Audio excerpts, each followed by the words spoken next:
আবু সাইদের কারণে মস্ত বড় দুঃখের কারণ। রংপুরে বহুবার এসেছি, বহুদিন থেকে রংপুরের সঙ্গে আমি সংযুক্ত। এরকম ভারী মনে রংপুর আসেনি এখন। রংপুরের দারিদ্র, রংপুরের দুরবস্থা ক্রমাগত ভাবে দেখে গেছে। আজকে যে কারণে আসলাম, রংপুরের একটি ছেলে সে সারা বাংলাদেশকে পাল্টে দিয়েছে। শুধু বলেছে আর না, তুমি যত অত্যাচার করো আমি আছি। সে বুক পেতে দিয়েছে অত্যাচারকে নেহাত গ্রহণ করার জন্য। তার বুক ছিঁড়ে গুলি চলে গেছে। এই তার আত্মত্যাগ সারা বাংলাদেশকে জাগিয়ে দিয়েছে। একটা ঘটনা, প্রতিবাদ, তার কিছুর করার নাই, নিজের শরীর ছাড়া আর কিছুই ছিল না। শরীরটা দিয়ে সে প্রতিবাদ করেছে, আত্মাহুতি দিয়েছে। মানুষ কত আইন করে বিচার করে করবে, হাসতে চায়। অত্যাচারীর সামনে দাঁড়িয়ে গেছে। এই অত্যাচারীর ভূমিকায় আমরা সবাই, সেই ভূমিকাটা পরিবর্তন করা। আমরা ন্যায় বিচার, সভ্যতা যে কথা বলি, সেগুলোকে প্রতিষ্ঠিত করার জন্য, যেটার অভাবে আবু সাইদ সবার সামনে তুলে ধরল কিরকম অবিচার মানুষের উপরে করতে পারে। আমরা তার কারণে আজকে দ্বিতীয় বিজয়ের কথা বলছি, যে কারণে রংপুরের দিকে সারা বাংলাদেশের মানুষ তাকিয়ে আছে, সালাম দিচ্ছে। তোমরা আমাদেরকে জাগিয়ে দিয়েছ। সারা পৃথিবী রংপুরকে সম্মান করছে। এরকম প্রতিবাদী যুবক এখানে কিভাবে আমরা বলছি, আমরা মহাকাব্য পড়ি, মহাকাব্যের নায়ক নায়িকাদের কাহিনী পড়ি। আবু সাইদ এই মহাকাব্যের নায়ক। এদিকে রচনা করে পেয়ে গেছে এবং তার কারণে একটা পুরো জাতিকে আবার জাগিয়ে দিয়েছে, দুঃস্বপ্ন থেকে জাগিয়ে দিয়েছে, বর্বরতা থেকে জাগিয়ে দিয়েছে। আমরা একটা বর্বর জাতি হয়ে গেছি, সেটা দেখিয়ে গেল কত বর্বর আর অবস্থা। আমরা স্বাধীন জাতি বলতেছি, আমরা মুক্ত জাতি বলতেছি। আমরা বর্বরতার চূড়া থেকে বলছি। এই বর্বরতা থেকে মুক্তি পাওয়ার জন্য কি উপায়, সেটা জানার জন্য রংপুর এসেছি। অবশ্যই ঠিক আছে, তার কাছে মাপ চেয়েছি যে তোমাকে বর্বরতা থেকে আমি মুক্তি দিতে পারি, ভবিষ্যতে যেন এটা না হবে। আপনারা সংবাদ মাধ্যম, আপনাদের মাধ্যমে আমরা এটা জানতে পেরেছি আপনাদের মহান শক্তি। এই শক্তিটাকে প্রয়োগ করে কিভাবে জাতিকে বলে একত্র করা, এক পরিবার বানানো। কেউ কারণ মারার জন্য না, আমরা মারার জন্য দেশ বানাইনি, গড়ার জন্য দেশে। এই জিনিসটা পরিষ্কার করার জন্য আপনাদের মাধ্যমে আমরা একটা পরিবার, সবাই সবাইকে রক্ষা করবো, সবাই সবাই উপরে ওঠার চেষ্টা করবো, সবাই এই জিনিসটা বুঝিয়ে দেবো। এবং যারা অপরাধী তাদের বিচার করতেই হবে, তাহলে আমরা এটা থেকে মুক্তি পাবো। আর এই অপরাধীকে আমরা বিচার করবো, যে নিরপরাধ তার উপরে কোন রকমের একটা অপবাদ লাগিয়ে দিয়ে তার উপরে আবার অত্যাচার করে আবার বর্বরতা আমরা চলে যাচ্ছি। এটা খুব গুরুত্বপূর্ণ সময় পালন করছি, প্রতি মুহূর্ত অত্যন্ত গুরুত্ব। আমরা সবাই এবং আমাদের বিদেশি আক্রমণকারী না, আমরা আমরা বলাবলি করে বসাচ্ছি, মানামানি করে এই জিনিসটা সবাই জানবেন। আপনারা এটাকে উৎসাহিত অত্যাচার হবে কারো উপরে কোনো একটা অশিলা করে, ধর্মের অশিলা অন্য কোনো অশিলা, সেটা রুখে দাঁড়াতে হবে। যা হয়ে গেছে সেটার থেকে আমরা মুক্ত হতে চাই, আমাদের পরিষ্কার করে ফেলতেছি, আমরা পুনর্জন্ম লাভ করতে চাই, নিষ্পাপ জন্ম লাভ করতেছি, গলাগলি করে আসতেছি আমরা। এই জিনিসটা বলে দাও। আমাদের কাজটা হলো মানুষের কাছে এই আবেদনটা জানানো, আপনারা সেই আবেদনটা সবাইকে জানিয়ে দিন। ধন্যবাদ সবাই।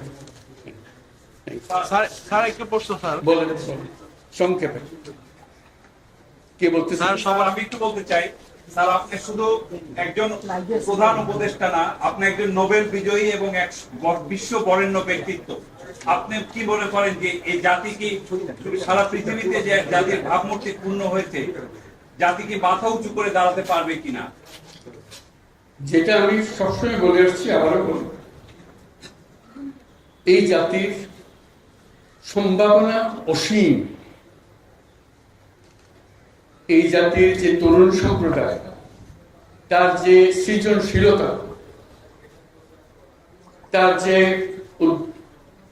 উদ্যম অন্য জাতির তুলনায় অনেক অনেক বেশি। এতটুকু জায়গার মধ্যে আমরা 17 কোটি মানুষ থাকি। এই 17 কোটি মানুষকে আমরা আরো বহু উপরে নিয়ে যেতে পারি, শুধু এই গুটাগুটি মারামারি খুনাগুনি এটার থেকে বাঁচছে, আর তো কিছু নেই। ওরা তো জানেই সবাই কি করতে হয়। কাজে অন্যরা কি মনে করলো সেটা দুঃখ পাওয়া যায়। বড় কথা হলো এসছে, বড় কথা হলো যে আমরা নিজেদেরকে কি দেখতে চাই, আমাদের স্বপ্নটাকে, আমাদের স্বপ্ন আমরা বাস্তবায়ন করব। এবং আমাদের স্বপ্ন বাস্তব, আমাদের যে স্বপ্ন, আমাদের যে ক্ষমতা, এটা যদি আমরা করি, পৃথিবীর মানুষ এমনি ভাবাতে।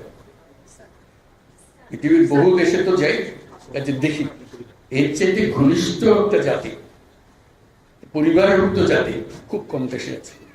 আমরা ভাগ্যবান জাতি শিখেছি, কাজেই আমাদেরকে সেই লক্ষ্যে যেতে হবে। বলুন। আমরা রাষ্ট্র সংস্কারের কথা বলছি, আমরা রাজনীতির পরিবর্তনের কথা বলছি, গণমাধ্যমের পরিবর্তন কিংবা রাষ্ট্রীয় যে প্রতিষ্ঠানগুলো আসলে নিজের স্বাধীন মতো কাজ করতে পারছিল না, বিচার ব্যবস্থা সহ, সেই পরিবর্তনে স্যার আপনারা কি কাজ করবেন? ওগুলো সব নষ্ট হয়েছে বলে তাকে দুঃখের মধ্যে। কাজে আপনি এটা যদি পরিষ্কার না করেন আর যাবেন কোথায়, আবার বর্বরতার মধ্যে থেকে গেলেন। কাজে এটা পরিষ্কার করতেই হবে, এটা কোনো বিকল্প না। আমি যতভাবেই বলেন স্যার, প্রত্যেকটা জিনিস, এটা এই না যে এই জিনিস নষ্ট হয়ে গেছে, ওরকম না, পুরো জিনিসটাই পচে গেছে। এই পচা জায়গাতে আবার নতুন তত্ত্বা জাতি আবার তৈরি করতে এবং পারি। শুধু আমাদের সবাই একত্র হতে পারে, এটা করতে হবে, কঠিন হাত করতে হবে। কঠিন যদি না হন এটা পারবে না। স্যার রংপুর বৈষম্যের শিকার স্যার, আমি মিম স্যার। রংপুর মেডিকেল কলেজ হাসপাতাল রয়েছে, পুরো বিভাগের মানুষ এখানে চিকিৎসা নেয় স্যার। আমার দাবি স্যার, রংপুরবাসীর পক্ষ থেকে এখানে কি আর্মি পার্সন দেওয়া হোক স্যার, সেখানে কোনো চিকিৎসা ব্যবস্থা নেই স্যার। একটা সমাধানে হবে না তো, আমি বলছি, আমি বলছি আপনার একটা অংশ, কিন্তু আরো বিষয় আছে, সব একসঙ্গে দিতে হবে এবং করতে হবে। এটা মুক্তি পাওয়ার উপায় নেই। এটা করে দিলাম, বাবা পেয়ে গেলাম, চলে গেল, ওটা স্যার পুরো বডিটাই হলো পচা। আপনি ৭৮ সালে সেই যুদ্ধি গ্রামে আপনি অর্থনীতির চাকা ঘোরানোর জন্য যে পদক্ষেপ নিয়েছিলেন, আপনি সেই অর্থনীতিতে নোবেল পেয়েছেন। বর্তমানে মুদ্রাস্ফীতি রোধে আপনি কি পদক্ষেপ নেবেন? আমি অর্থনীতির পাইনি, যুদ্ধি গ্রামের স্যার আমি শান্তির জন্য পেয়েছি। ওইটা করতে হবে, যেগুলো বলছেন এগুলো অনেকগুলো বিষয় আছে, একসঙ্গে বসতে হবে, করতে হবে। সব লটর পটর অবস্থা আছে, কোনোটাই শিক্ষিত চলে না। কাজে এটাকে ঠিক করা এবং সবাইকে সমর্থন দিতে হবে। আপনারা যদি বলেন যে না এটা পারতেছে না, তাহলে বাদ দাও, তাহলে শেষ হবে না। শেষ স্যার, এই মুহূর্তে আপনার সামনে সবচেয়ে বড় চ্যালেঞ্জ কোনটি? এক কথায় জানতে চাই। একতা, নিজেদের মধ্যে একতা, এটাই বড় চ্যালেঞ্জ। একতা হলে সবকিছু সম্ভব। Last question please. স্যার ৩-০ পৃথিবী গড়তে চেয়েছেন, ১-০ কর্মসংস্থান, মানে বেকারত্ব ২ করে কর্মসংস্থান, সেক্ষেত্রে রংপুর কতটা এগিয়ে থাকবে কর্মসংস্থান? সবাই এগিয়ে থাকবে। আমি কর্মসংস্থান সরকার করে দেবে এটার কথা বলতেছি না তো।